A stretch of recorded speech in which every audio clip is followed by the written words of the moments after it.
What is going on, everyone? Welcome to a live stream. As you are joining, let us know where it is that you're tuning in from. Obviously, you saw the title of today's live stream. We're going to be talking about real estate agent safety and self-defense. I'm sure that you have seen it many times in the news, in your feeds on Instagram and Facebook, of just things that happen to real estate agents that are very, it's very unfortunate. They go missing, something happens, it's at a showing, open house, you never know. So I wanted to do this. I haven't done a video like this previously in my YouTube channel. And I have a very special guest. It's someone that I admire. He's a great real estate coach. He's a master sales performance coach. And he also has a lot of background and knowledge when it comes to real estate safety and self defense. So, with that being said, I'm just going to go ahead and bring him on. Bill Crespo, welcome. Hey, welcome. Thanks for letting me come and talk about this unfortunate subject, but it's something that we all need to talk about. Absolutely. So, for everyone that's tuning in, just give everyone a little bit about your background so they know who Bill is. Well, let's see. I've been in business for 39 years in real estate. 39 years. I survived. And so been doing that for 39 years, have been involved with firearms training the last 4.5 years. And I have 6 kids, and 5 of them are girls, and you kind of worry about them. And then we've had some tragedies here in my marketplace with real estate agents. So it's something that we need to address. It's not a great topic, meaning it's not bad if you know what to do. But I mean, I've been at this thing. I had my own company. I coached nationally for the last 20 years, and still coaching today. But I see this to be a big issue that we need to talk about. Yeah, absolutely. So, you know what? I just want to get right to it. So, All right. wherever you want to start, go ahead and start sharing with the audience. Well, a couple of things. I think right now, what's happening, and with the change in the marketplace, the amount of people that are coming into the marketplace, we need to understand the things that we have to do to protect ourselves. And if you heard the story here recently, let's say in the last 2 years, I did a workshop in my marketplace. An agent picked up a phone call. The phone call sounded a little weird. She put the phone call down. Another guy picked up the phone call, sold the person a house online, and the person never saw the house physically, but bought it off. I guess it must have been FaceTime, something like that. So the young man, I think he was in his mid-20s, gets a phone call that the guy's moved into the property. He'd like for him to come by, and he needed to talk to him. He went to the house, and the new owner, shot him to death.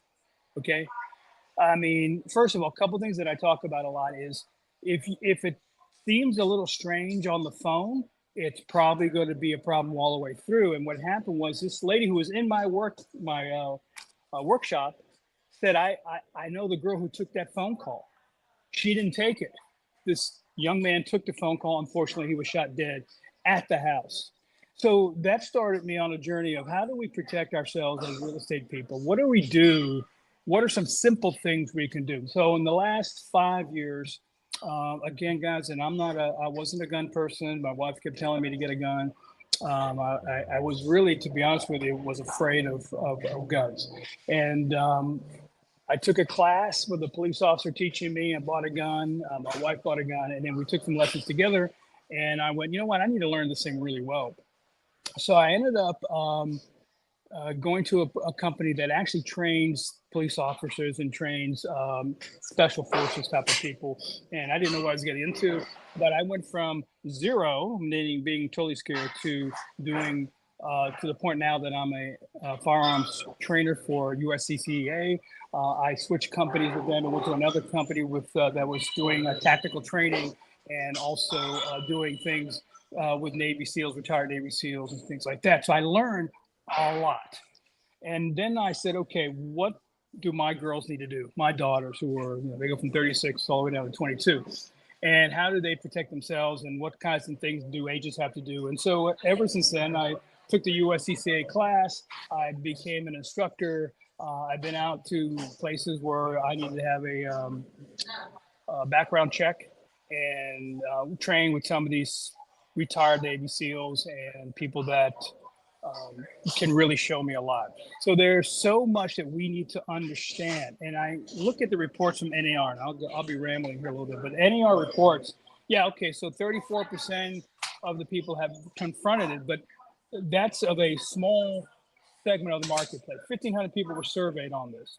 So I think what we need to understand is that we need to be aware of the phone calls that we're getting. We got to qualify at a higher level. We need to understand about weapons, and because it's our Second Amendment. You Mhm. know, it's a little intimidating, right? You go, okay, oh my gosh, and it wasn't. Listen, it was very intimidating for me in the beginning. It was very intimidating. I went from not carrying to carrying just the holster to carrying the holster with the gun with no ammunition to carry the. So I went through all these elevations and steps to the point where I constantly 9 out of 10 times I'm always carrying. But I think we need to understand that most of these attacks that happened in real estate have been in open houses. They've been with women, and so now I'm teaching a class that in my state I get 1 hour CE credit to the agents for learning how to have agent safety and self-defense. So in the last 5 years, I've trained intensely to be able to feel totally confident to train people. Now, listen, I'm a civilian. I never went to combat. I'm honored that these guys let me in and work with them, but you don't need to be in combat to know what to do. You do need to study it. So that's where we're at. And I think right now we need to be aware of that. And I think every real estate agent should have to carry a weapon of some sort to protect themselves. Yeah. Definitely. No, thank you for all of the things that you just said. And for everyone that's watching, Bill and I were talking about, our live stream yesterday, and he shared with me so many different things that, this could be a multiple series type of live stream. But going back to one of the things that you just mentioned right now, carrying, right? I personally don't have a firearm, but it's something that I have looked into. Obviously, you have some advice and suggestions. So let's talk about that, because I think maybe nowadays, with the way that the world is, people are like, you know what, I need to protect myself. So what advice would you have for someone that wants to buy a gun? That's really good. First of all, I'm actually teaching a women's class here coming up shortly in January for a company. But first of all, do not go out and buy a gun first. Do not do that. I think the first thing we need to do is, and we'll give this information out to you before you hang up. You guys that are watching it later or watching it live, USCCA is a training company, also an insurance company, because when you carry something, you've got to have insurance. So I believe get training first. Find out a little bit about your laws in your state. Every state is different. You have the castle, what they call the castle doctrine. That's how they treat an invader that comes into your home, or what happens in an open house. I mean, how do you protect yourself? I mean, really, to be honest with you, the weapon is the last resort. Okay, if you have an opportunity to get away, you got to get away. But what do you got to carry? Things that you have to carry on you every day are very simple things. I'm not a big fan of the tear gas, or what is a pepper spray, because if it's a windy day, what's going to happen? It's going to go back in your face, and you're going to get that back. But I would say, first of all, get the training, figure out what you feel comfortable with, learn about the weapon system and what you've got to carry. The story that I told you, and I'll repeat it today, is that there was a lady that was in my class about 2 years ago. She was at the ladies' restroom. She was in a stall next to another lady. And the lady in the stall to the right dropped her purse. The gun fell out. The gun went off, went through to the other side of the stall, and hit the lady in the hip. The bullet did. So, first of all, ladies carry a lot of stuff in their purse. I'm not. Listen, if I was the lady, I'd carry a lot of stuff. I carry a backpack, but your trigger has to be covered. Okay, so this person didn't understand how to carry it with you, and so by taking the class, understanding about the guns, I learned a lot by cleaning them. To be honest with you, I gained a lot of Mhm. respect by cleaning them. And so from there, then you maybe go to the range, get some live training, and then sample some guns that you feel comfortable with, and then go ahead and start to now practice with a trained firearms instructor.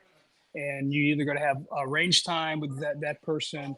There are many types of guns. I mean, your average gun can cost you $450 to $650, and you're fine. Okay. The problem is when the COVID hit, ammo was expensive. I think ammo is going to be coming down, but by carrying something first without training is pretty much you can get yourself in so much trouble. It's unbelievable. You're going to find yourself in jail because you actually used it too soon. Because it is the last resort. There are other things you can carry to protect yourself. Yeah, which kind of leads me to my next question. What can someone do right now besides carrying? Okay, so one of my favorite stores is 511, right? Or go online and find something. A couple things. I didn't bring my other thing with me. Actually, it's in the car. This is a tactical pen. It looks like a regular pen. It actually is a regular pen. But when you turn it over, this is the pen. When I do it this way, it's actually, it could break a window, it could break a bone. It's definitely there to cause problems. So if I felt uncomfortable, I would be carrying this. And when I travel, because you can't go, you can travel with your gun, but it's not going to be with you. I travel with two things: this pen and a tactical flashlight. And if anybody who's been in the military or any Navy SEAL guys, any guys will know that the tactical flashlight could be one of your best ways of protecting yourself. And you can go to 511 and you want a higher lumens. You don't want anything that's small, but anything like 300, 500, because when you're in a situation with someone, especially you're in real estate, we're so close to someone. You're writing a contract, or I had a lady years ago got attacked when she was showing rental property. You're so close. So trying to do a taser and trying to get closer to tase someone, to me, is a little bit dangerous. They can do something to you. So by having a flashlight, you can flash in their eyes. It actually blinds them. Your job is to get away as quickly as possible, not to sit there and fight. So those are things that a flashlight and a tactical pen, you need to go buy those tomorrow and go to 511. And they're small. My tactical, it's probably 3.5, 4 inches long. I tell my girls, I bought them all one for Christmas one year, so carry that. I know a couple of them have tasers, little small tasers. I mean, those are all good, but you got to get close. If you don't get it right, they're not going to hurt somebody. You can flash them in the eyes. It will blind them a little bit, and it gives you an opportunity to get away. And it's beveled at the end where you could actually hit and run. So the idea is to get away as quickly as possible. The other thing, too, especially in construction sites, new construction, open houses, one of the stories of an attack was the guy came while he was looking at the house.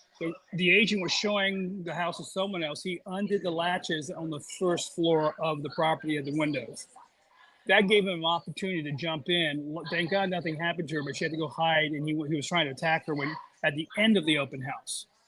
So, I know that there are companies out there with certain types of emergency procedures in case something happens. You've got to make sure your office has one. My office had one here, and I'm sorry for the noise in the background because I'm going to be doing something here in just a little bit.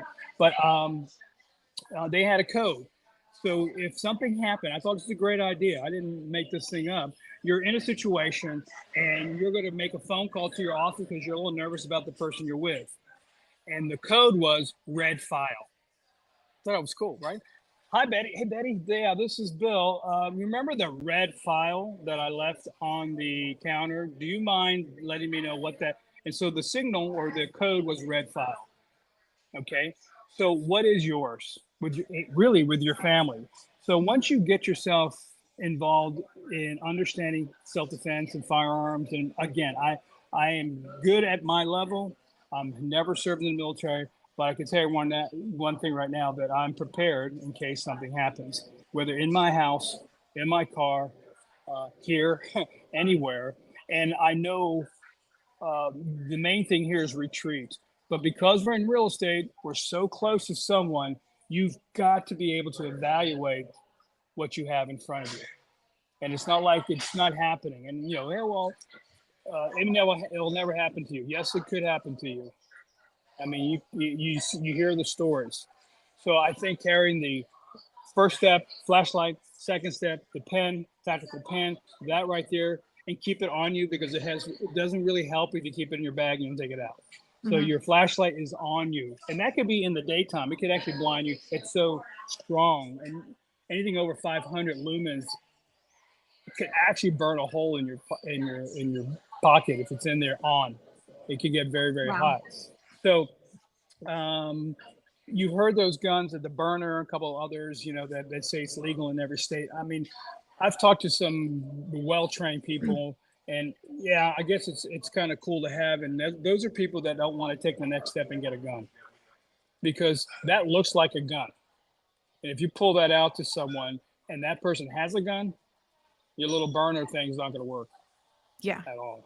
At all. So those are the two things I think right now, besides having some type of system at your office where you're going to be telling people what the code word is, and that should be universal for everybody in that office. The other thing is being prepared prior to taking someone out and asking the tough questions. And I've noticed when agents are desperate for a transaction, they let things slide. Mm-hmm. Right? Hey, I got to get a deal. This guy said he's going to buy a $1.5 million house. I can't wait to meet him. This was going on in D.C., and some of these guys were faking to be football players.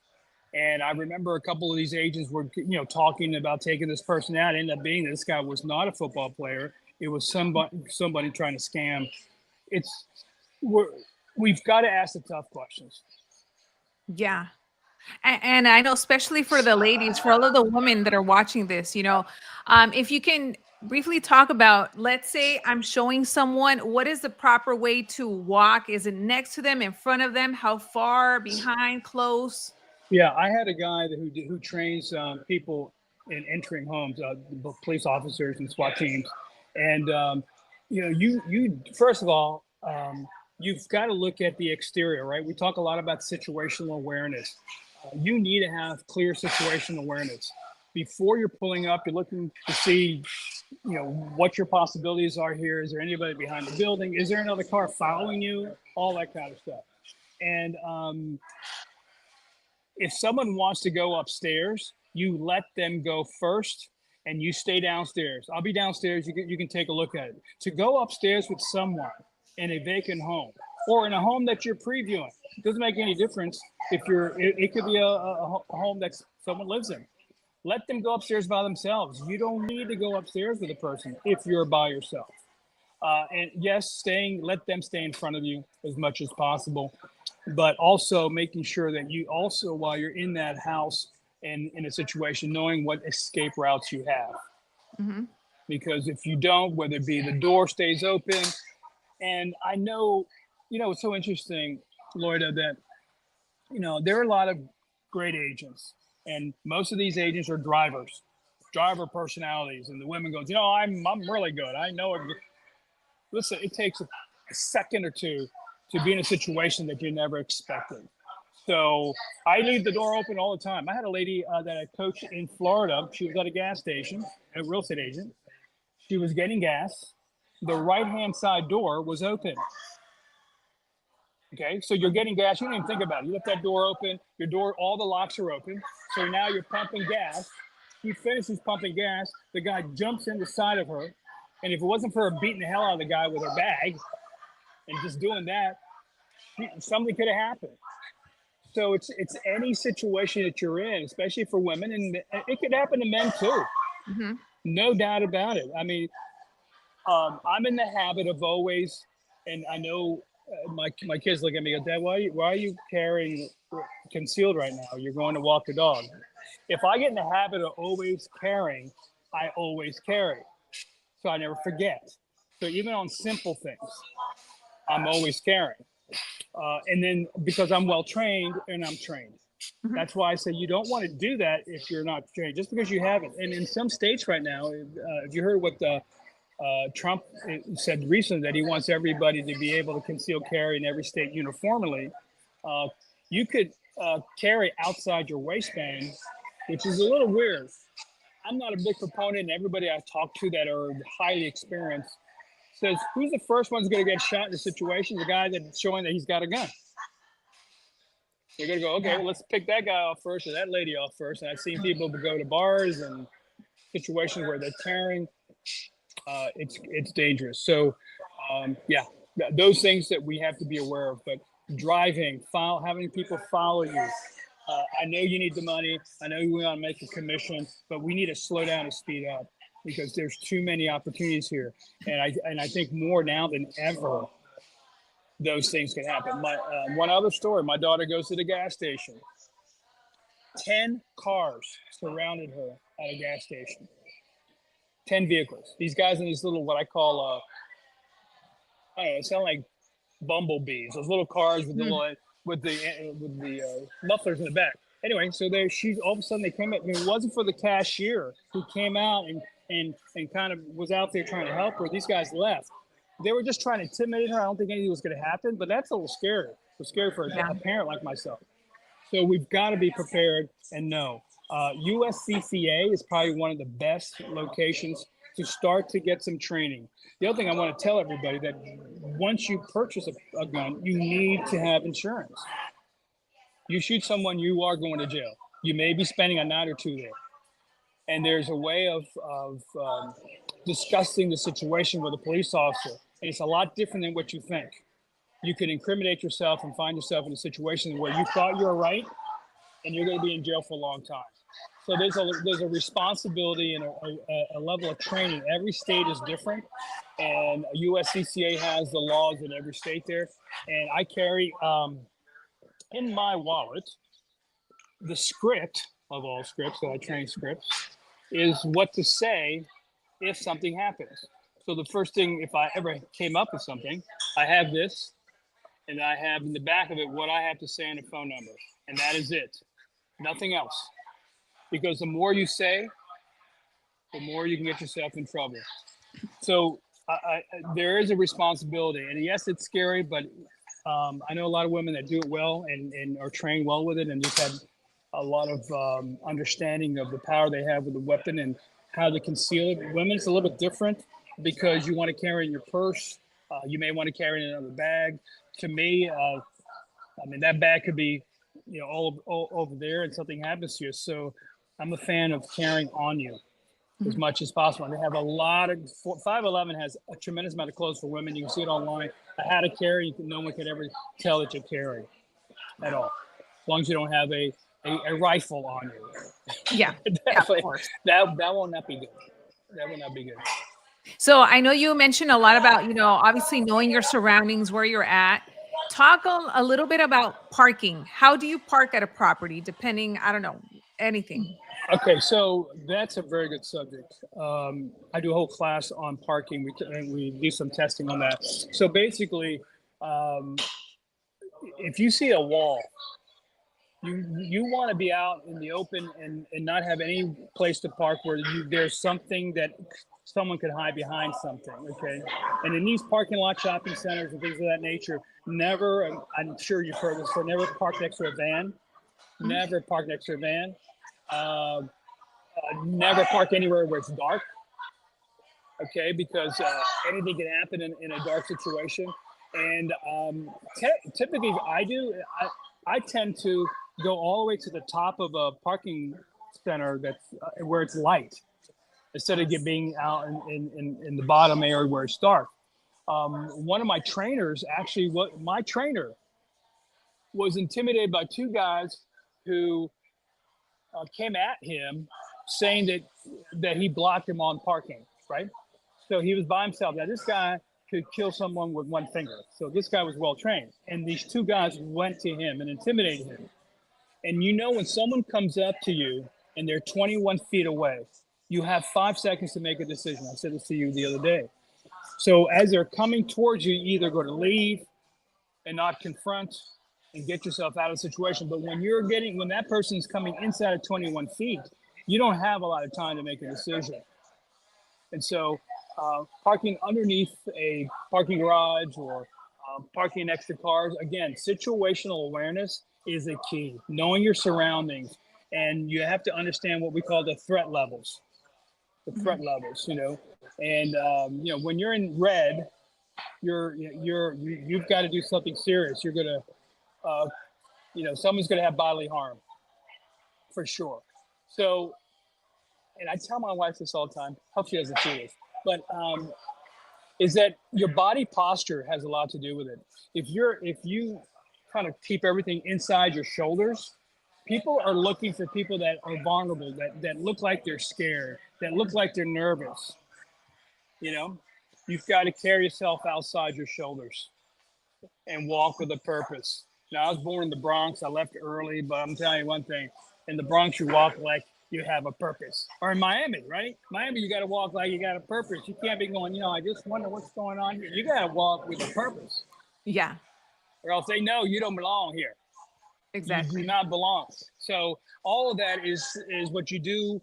Even when meeting someone for the first time, we talked about. There's a great book called The Alter Ego by Todd Herman that I highly recommend my clients to buy. If you're out there, pick it up, because we talked about this alter ego that you're creating when you are in situations, and that's what has to be created. Mhm. Yeah.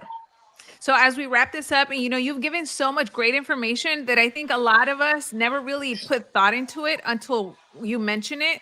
Even like the parking. Sometimes we are like, "Oh, I just want to get like the easy spot." And we Yeah. don't take notice that there's like a van or it's dark. Um, but yeah, as we wrap this up, just as a summary, what do people need to get right now to be protected? Well, one last thing on parking: you always want to have your back end in the parking lot, Mm, right? Back in, yeah. so that you can get out quickly, not put your front end first. That's number one. So first of all, I would recommend highly a couple of things. You go to my site, path2pro.net, and go up to where it says USCCA. Click on that, or go right to USCCA. And there's a lot of training, self-defense way ahead of time before you get a gun or think about it. Go ahead and get that information. Go there, learn about it. We're not talking about turning you into Rambo tomorrow or anything like that. And it may be a while, but there's a lot of tips on that site on self-defense, on situational awareness, how to carry when it's time to carry, what to buy. And once we do that, then later on, you can go ahead and purchase a weapon. And there's a lot of them out there that are small for women. Actually, Walther they created a gun just for women, and it's from the trigger to the fingers is a little bit shorter than most. I actually like it. I don't carry that regularly, but I do own it. And eventually, if you ever want to get into, I think if you go to my site, there may be the agent safety class may be there also, but hopefully someday we'll be able to get together and talk a little bit more in Yeah. detail. But USCCA is what I highly recommend. Tremendous amount of information there on how to create a safety plan for you and what to do before you carry a gun. Awesome. Well, Bill, thank you so much for hopping on here for a couple of minutes. I know that we'll probably have to do this again. So for those of you that are watching, yeah, bring your questions on the next one. We'll plan it again. And yeah, we'll let you go do your thing now, Bill. But thank you Thanks. once again. All right. See ya. All Bye right. bye. Thanks. Bye.